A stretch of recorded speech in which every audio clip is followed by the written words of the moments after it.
Hi friends, എല്ലാവർക്കും പുതിയൊരു വീഡിയോയിലേക്ക് സ്വാഗതം. ഇന്ന് നമ്മൾ നോക്കുന്നത് PSC ചോദിക്കാൻ സാധ്യതയുള്ള കുറച്ച് ക്വസ്റ്റ്യൻസും അതിൻ്റെ ആൻസേഴ്സുമാണ്. ഇനി വരാനിരിക്കുന്ന എക്സാംസിന് പ്രതീക്ഷിക്കാവുന്ന ചോദ്യങ്ങളാണ്. അതുകൊണ്ട് തന്നെ വീഡിയോ സ്കിപ്പ് ചെയ്യാതെ മുഴുവനായിട്ടും കാണാൻ ശ്രമിക്കുക. അതിനു മുൻപ് ചാനൽ സബ്സ്ക്രൈബ് ചെയ്യാത്തവർ ചാനൽ ഒന്ന് സബ്സ്ക്രൈബ് ചെയ്ത് ബെല്ലൈക്കൺ കൂടെ എനേബിൾ ചെയ്യുക. ആദ്യത്തെ ചോദ്യം, രേണുക തടാകം ഏത് സംസ്ഥാനത്താണ്?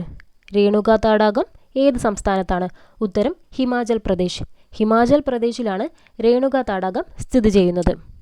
അടുത്തത്, ഗുരുവായൂർ സത്യാഗ്രഹത്തിൻ്റെ ക്ഷേത്രപ്രവേശന പ്രചാരണ കമ്മിറ്റിയുടെ ക്യാപ്റ്റൻ ആയിരുന്നത് ആരാണ്? ഗുരുവായൂർ സത്യാഗ്രഹത്തിൻ്റെ ക്ഷേത്രപ്രവേശന പ്രചാരണ കമ്മിറ്റിയുടെ ക്യാപ്റ്റൻ ആയിരുന്നത് ആരാണ്? സുബ്രഹ്മണ്യൻ തിരുമുമ്പ്. സുബ്രഹ്മണ്യൻ തിരുമുമ്പ്. അടുത്തത്, കേരളത്തിൽ ഏറ്റവും കൂടുതൽ കുരുമുളക് ഉൽപ്പാദിപ്പിക്കുന്ന ജില്ല ഏതാണ്? കേരളത്തിൽ ഏറ്റവും കൂടുതൽ കുരുമുളക് ഉൽപ്പാദിപ്പിക്കുന്ന ജില്ലയാണ് ഇടുക്കി. ഇടുക്കി ജില്ലയിലാണ് ഏറ്റവും കൂടുതൽ കുരുമുളക് ഉൽപ്പാദിപ്പിക്കുന്നത്. അടുത്തത്, 1914 സേവാസമിതി സ്ഥാപിച്ച വ്യക്തി ആരാണ്? 1914 സേവാസമിതി സ്ഥാപിച്ച വ്യക്തിയാണ് HN കുൻസ്രു. 1914 സേവാസമിതി സ്ഥാപിച്ചതാരാണ്? HN കുൻസ്രു. അടുത്തത്, ഗവർണർ ജനറലിൻ്റെ എക്സിക്യൂട്ടീവ് കൗൺസിലിലേക്ക് നിയമിതനായ ആദ്യ ഇന്ത്യക്കാരൻ. ഗവർണർ ജനറലിൻ്റെ എക്സിക്യൂട്ടീവ് കൗൺസിലിലേക്ക് നിയമിതനായ ആദ്യ ഇന്ത്യക്കാരൻ ആരാണ്? SP സിൻഹ. ആരാണ്? SP സിൻഹ. ഉപദ്വീപീയ നദികളിലെ ഏറ്റവും നീളം കൂടിയ നദി ഏതാണ്? ഉപദ്വീപീയ നദികളിലെ ഏറ്റവും നീളം കൂടിയ നദിയാണ് ഗോദാവരി. ഓർത്തിരിക്കുക, ഉപദ്വീപീയ നദികളിലെ ഏറ്റവും നീളം കൂടിയ നദിയാണ് ഗോദാവരി. അടുത്ത ചോദ്യം, ഒരു പ്രദേശത്തിൻ്റെ സ്ഥിരമായ വിവരശേഖരണത്തിന് സഹായിക്കുന്ന ഉപഗ്രഹങ്ങൾ. ഒരു പ്രദേശത്തിൻ്റെ സ്ഥിരമായ വിവരശേഖരണത്തിന് സഹായിക്കുന്ന ഉപഗ്രഹങ്ങളാണ് ഭൂസ്ഥിര ഉപഗ്രഹങ്ങൾ. ഏതാണ്? ഭൂസ്ഥിര ഉപഗ്രഹങ്ങൾ. ഒരു പ്രദേശത്തിൻ്റെ സ്ഥിരമായ വിവരശേഖരണത്തിന് സഹായിക്കുന്ന ഉപഗ്രഹങ്ങളാണ് ഭൂസ്ഥിര ഉപഗ്രഹങ്ങൾ. അടുത്ത ചോദ്യം, മാംഗനീസ് ഉൽപ്പാദനത്തിൽ ഏറ്റവും മുന്നിലുള്ള ഇന്ത്യൻ സംസ്ഥാനം. മാംഗനീസ് ഉൽപ്പാദനത്തിൽ ഏറ്റവും മുന്നിലുള്ള ഇന്ത്യൻ സംസ്ഥാനമാണ് ഒഡീഷ. ഒഡീഷയാണ് മാംഗനീസ് ഉൽപ്പാദനത്തിൽ ഏറ്റവും മുന്നിലുള്ള ഇന്ത്യൻ സംസ്ഥാനം. അടുത്തത്, മരുഭൂമിയിലെ കപ്പൽ എന്നറിയപ്പെടുന്നത്. മരുഭൂമിയിലെ കപ്പൽ എന്നറിയപ്പെടുന്നത് ഒട്ടകമാണ്. മരുഭൂമിയിലെ കപ്പൽ ഒട്ടകം. അടുത്തത്, ഭൂവൽക്കത്തിൽ നിന്ന് ലഭിക്കുന്ന അയിരിലടങ്ങിയിരിക്കുന്ന അപദ്രവ്യങ്ങൾ അറിയപ്പെടുന്നത് ഗാങ്. എന്താണ്? ഗ്യാങ്.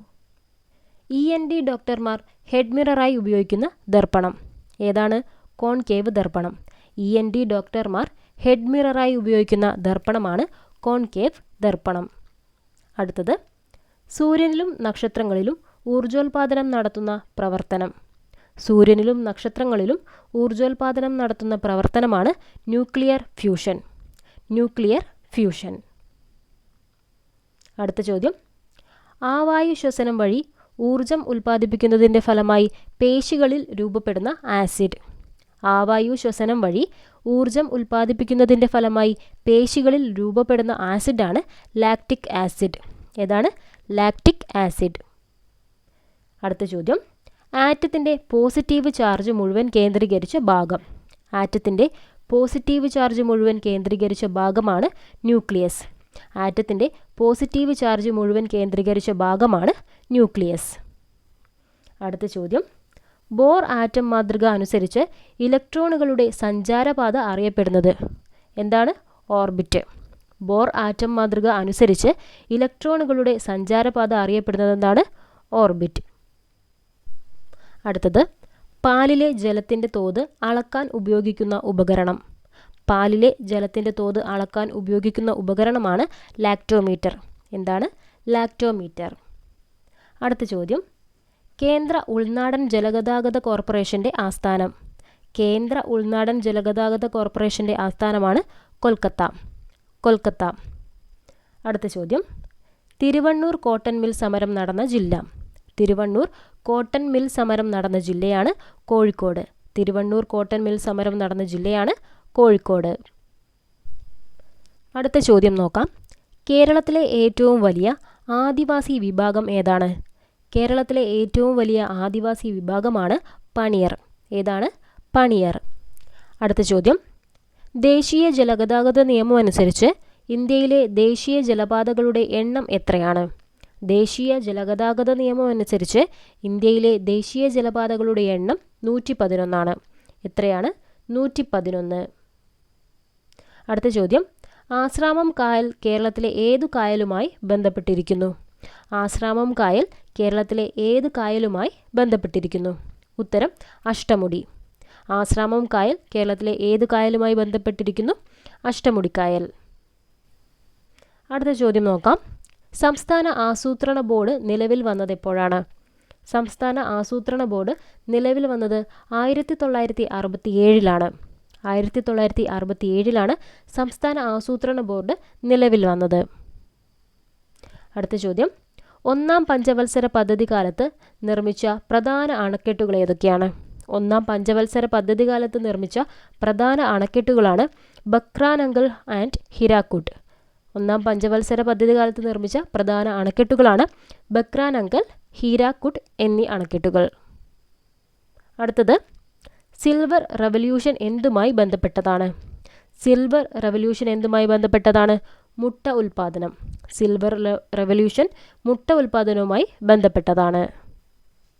അടുത്ത ചോദ്യം നോക്കാം.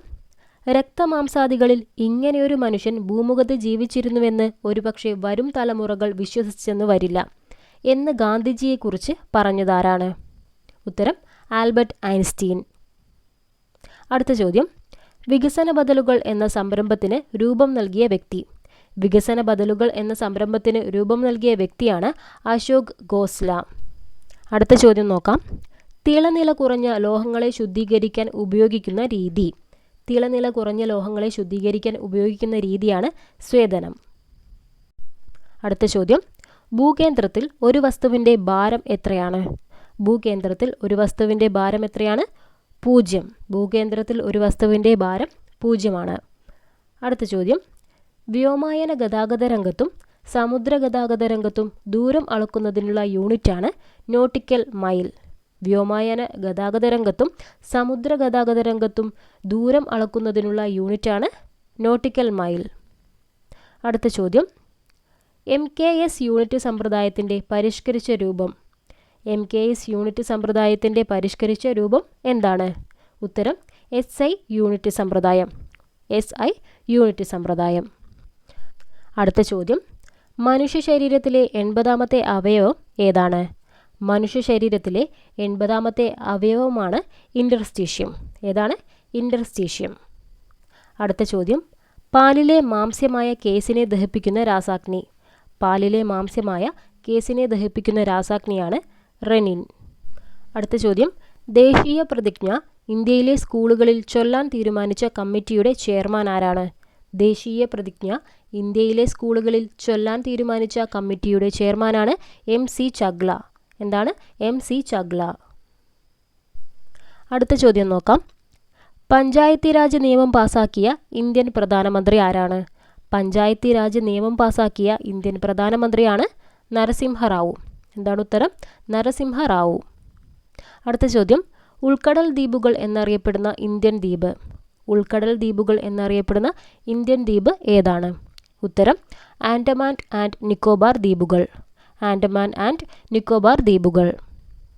അടുത്ത ചോദ്യം, ഹിതവാദ എന്ന പത്രം ആരംഭിച്ചതാര്? ഹിതവാദ എന്ന പത്രം ആരംഭിച്ചതാര്? ഉത്തരം ഗോപാലകൃഷ്ണ ഗോഖലെ. ഹിതവാദ എന്ന പത്രം ആരംഭിച്ചത് ഗോപാലകൃഷ്ണ ഗോഖലെ. അടുത്ത ചോദ്യം, ലോകത്തെ ഏറ്റവും വലിയ നദീജന്യ ദ്വീപായി ഗിന്നസ് ബുക്കിൽ ഇടം നേടിയത്. ലോകത്തെ ഏറ്റവും വലിയ നദീജന്യ ദ്വീപായി ഗിന്നസ് ബുക്കിൽ ഇടം നേടിയത്. ഉത്തരം മാജുലി. അടുത്ത ചോദ്യം, സവർണജാഥ നടത്താൻ മന്നത്ത് പത്മനാഭനെ ഉപദേശിച്ചതാരാണ്? സവർണജാഥ നടത്താൻ മന്നത്ത് പത്മനാഭനെ ഉപദേശിച്ചത് ഗാന്ധിജി. സവർണജാഥ നടത്താൻ മന്നത്ത് പത്മനാഭനെ ഉപദേശിച്ചത് ഗാന്ധിജി. അടുത്ത ചോദ്യം, ഇന്ത്യയുടെ ധാതു കലവറ എന്നറിയപ്പെടുന്ന പ്രദേശം. ഇന്ത്യയുടെ ധാതു കലവറ എന്നറിയപ്പെടുന്ന പ്രദേശമാണ് ഛോട്ടാ നാഗ്പൂർ പീഠഭൂമി. ഏതാണ്? ഛോട്ടാ നാഗ്പൂർ പീഠഭൂമി. അടുത്ത ചോദ്യം, വൈക്കം ഹീറോ എന്നറിയപ്പെടുന്നത് ആരാണ്? വൈക്കം ഹീറോ എന്നറിയപ്പെടുന്നത് ആരാണ്? ഉത്തരം EV രാമസ്വാമി നായ്ക്കർ. വൈക്കം ഹീറോ എന്നറിയപ്പെടുന്നത് EV രാമസ്വാമി നായ്ക്കർ. അടുത്ത ചോദ്യം, കേന്ദ്ര സാഹിത്യ അക്കാദമി പുരസ്കാരം ഏർപ്പെടുത്തിയ വർഷം. കേന്ദ്ര സാഹിത്യ അക്കാദമി പുരസ്കാരം ഏർപ്പെടുത്തിയ വർഷം 1954. 1954 കേന്ദ്ര സാഹിത്യ അക്കാദമി പുരസ്കാരം ഏർപ്പെടുത്തിയത്. അടുത്ത ചോദ്യം, ഇന്ത്യൻ വിദ്യാഭ്യാസത്തിലെ നാഴികക്കല്ലായ മെക്കാളെ മിനിറ്റ്സ് തയ്യാറാക്കിയത് ആരാണ്? ഇന്ത്യൻ വിദ്യാഭ്യാസത്തിലെ നാഴികക്കല്ലായ മെക്കാളെ മിനിറ്റ്സ് തയ്യാറാക്കിയത് ആരാണ്? ഉത്തരം മെക്കാളെ പ്രഭു. അടുത്ത ചോദ്യം നോക്കാം. എൻ്റെ വാക്കുകൾ കൊണ്ട് വിലയിരുത്താതെ ഞാൻ ചെയ്ത പ്രവൃത്തികളാൽ എന്നെ വിലയിരുത്തൂ എന്ന് പറഞ്ഞതാര്?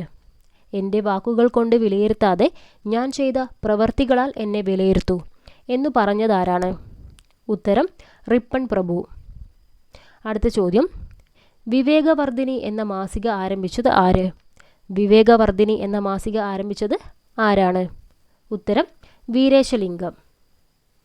അടുത്ത ചോദ്യം, കേരള നിയമസഭയിലെ ആദ്യ ആംഗ്ലോ ഇന്ത്യൻ പ്രതിനിധി ആരാണ്?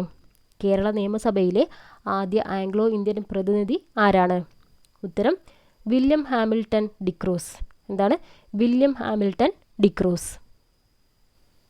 അടുത്ത ചോദ്യം നോക്കാം. ദേശീയ പട്ടികജാതി കമ്മീഷൻ ചെയർമാനെയും അംഗങ്ങളെയും നിയമിക്കുന്നത് ആരാണ്? ദേശീയ പട്ടികജാതി കമ്മീഷൻ ചെയർമാനെയും അംഗങ്ങളെയും നിയമിക്കുന്നത് ആരാണ്? ഉത്തരം പ്രസിഡന്റ്. സമുദ്രജലം നീല നിറമുള്ളതായി തോന്നിക്കുന്നത് കാരണമായ പ്രതിഭാസം എന്താണ്? സമുദ്രജലം നീല നിറമുള്ളതായി തോന്നുന്നതിന് കാരണമായ പ്രതിഭാസം എന്താണ്? വിസരണം. PSC ഇതുവരെ ചോദിച്ചിട്ടുള്ളതും ഇനി ചോദിക്കാൻ സാധ്യതയുള്ളതുമായ കുറച്ച് ക്വസ്റ്റ്യൻസും അതിൻ്റെ ആൻസേഴ്സുമാണ് നമ്മൾ ഇന്ന് നോക്കിയത്. ഈ ഒരു വീഡിയോ എല്ലാവർക്കും ഹെൽപ്ഫുള്ളായി എന്ന് കരുതുന്നു. വീഡിയോ യൂസ്ഫുൾ ആയിട്ടുണ്ടെങ്കിൽ ഒന്ന് ലൈക്ക് ചെയ്യാനും ഷെയർ ചെയ്യാനും ചാനൽ സബ്സ്ക്രൈബ് ചെയ്ത് സപ്പോർട്ട് ചെയ്യാനും മറക്കല്ലേ. Thank you for watching.